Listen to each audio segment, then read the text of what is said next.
Hello, I'm Tara Ledesma, your host of Gaper's Delay Podcast, Episode 1. So what is Gaper's Delay? Actually, up until recently, I thought it was a universal term, but I was told it stems from Chicago. For those that don't know what Gaper's Delay is, I'll try to explain it in my terms. Let's pretend you're driving down the road and traffic comes to a slowdown. Few minutes down, you notice there's an accident on the other side of the road. But your side is driving real slow and is also affected by that accident. That slowdown to look is what we call Gaper's Delay. I was told other people refer to it as rubbernecking. I'm not familiar with that one. That's probably something more people are familiar with, but I'm a Chicago area girl, so I only know Gaper's Delay. This podcast will host random topics that can metaphorically cause Gaper's Delay. That's the intent anyway. So many people thought I should give this a try, as I have no shortage of stories, experiences, and very odd knowledge. A little history about me, for credibility purposes at best, I suppose. I was basically born into trauma.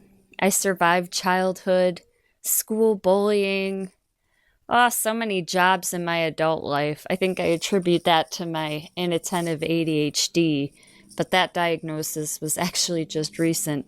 How it would have benefited had I had that diagnosis in, the 80s, but here we are. I had McDonald's was my first job. I remember sending out an order of 10 hamburgers and forgetting to put the meat on the burgers because I felt so rushed. And again, I think inattentive ADHD played a role in that. All the condiments were on the bun, just not the meat. So they came back through the drive-thru wanting the meat for their 10 burgers. So gave that up, went to a corporate job, then a convenience store, then a lap dancer. You heard that right. But I was a good one. There are good ones out there. I'm telling you, they are. They're clean. O'Hare Airport. I used to pass out flyers at one point for a vendor. And then after that, I worked for this company at O'Hare that did the semi paperwork for the loads that went on the planes. So that was pretty neat, because I was at the end of the airport and I got to watch the planes take off and land. From there, I went to dispatch for police, fire, EMS, and 911. That's a whole 15 podcasts in itself, at least. A writer and a role player. Just recently for a police department, they did training, with the recent Michigan stabbing. They emulated that scenario, and I was a role player, so they can be trained and, in how to mitigate and have as little victims as possible.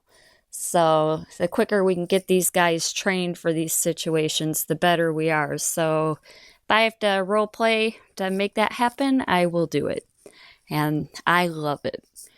Another thing about me, I did lose my little and only sibling, my little sister, to cancer in 2007. And then by 2008, my mom was diagnosed with cancer, and then we lost her in early 2009. So that was kind of back to back. A lot of loss to process in such a short amount of time. There was, sometimes I don't even remember years that just feel blank too. It's crazy. How do you forget so much time? But, grief is a crazy thing. When my mom passed, she left behind recorded conversations. And when I say recorded conversations, I mean a whole bag of cassette tapes. Cassette tapes galore. I was surprised, though, when the earliest recording I found was from 1987. I didn't even know you could tape phone conversations back then, but I guess you can. She would put tape recorders in a car, in her purse, just random conversations she felt needed to be recorded. The one from 1987 was with a realtor with possibly selling the house. And I'm like, why are you recording the realtor? Like, that's so weird. But I do have a sample audio. I'll play it for you now. Hold on. Remember my song, Run Me Over and Cut Me Down, because here I come with a big old frown. Tara always embarrasses me with that one. I wouldn't tell anybody. He's on hold, that's why I said it. So that was a recording. My sister was on hold, and she was talking to my mom in the background. And you can hear my mom laughing in the background. She was, okay, now about this song, all right? I mean, the whole song is one sentence, and we had 2 acres to cut at the time. I mean, how many times did she really sing, run me over and cut me down, 'cause here I come with a big old frown? Like, 1 sentence for 2 acres? Yes, I poked fun. Of course I poked fun. And of course she thought it was funny because she knew I was right. Like, you couldn't even figure out another sentence? Nothing rhymed with frown? I don't know. But yeah, it was fun to hear that. Very nostalgic for me. Wonder what beat she imagined that to, though. The 90s was crazy. It was interesting back then growing up. Left to my own devices, I was roaming this town of Dalton at age 14, 15, while my parents were on the boat, probably on Lake Michigan. Their boat dock was in Dalton, so I didn't always, 14, 15, you really want to be on a boat with your parents, By that time, you've had enough of being on the boat and you want to just do your own thing. You think you know it all at that age, right? 15, you got it all figured out.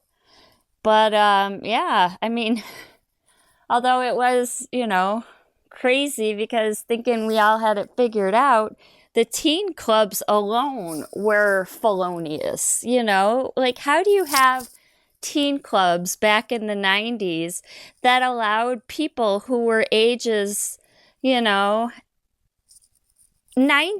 to 25 in the club?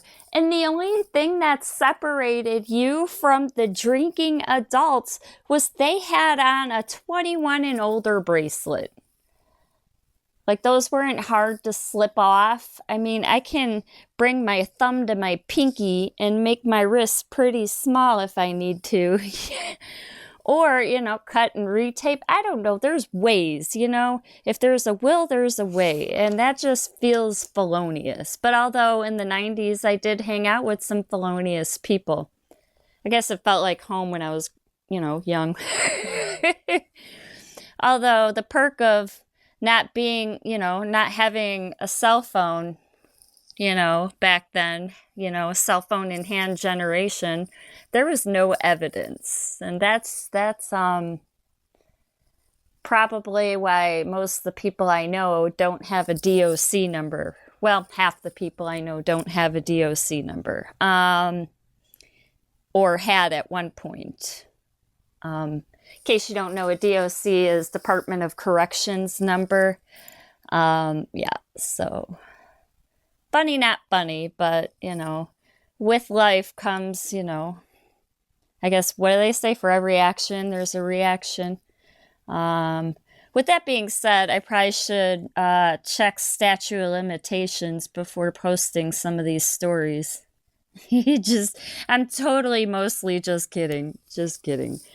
Anyway, if you're still listening, your ears are appreciated. I hope my future podcasts stimulate your ears right into a gaper's delay. Since nowadays life is so crazy, we need to slow down anyway. My first podcast, I want to make it feel real, so I think I'm going to be a little cheesy and make my own ad. So stand by for my own ad. While we take a break from the Gapers Delay podcast, let's talk about 2 books available on Amazon right now by yours truly. Go to your search bar in Amazon, type in TERRA space LEDESMA, enter. My 2 books should come up. I would appreciate your support. Now back to regular scheduled programming. Honestly, I'd really like to thank you all for taking the time to get an idea of the chaos that my Gapers Delay podcast can bring. My next Gapers Delay podcast will be about schools, politics, my experiences, and any public charges that were floating around at the time. Some more felonious fun, I suppose. Until next time, keep your ears clean until I get to stimulate them again. Until the next Gapers Delay. Good night.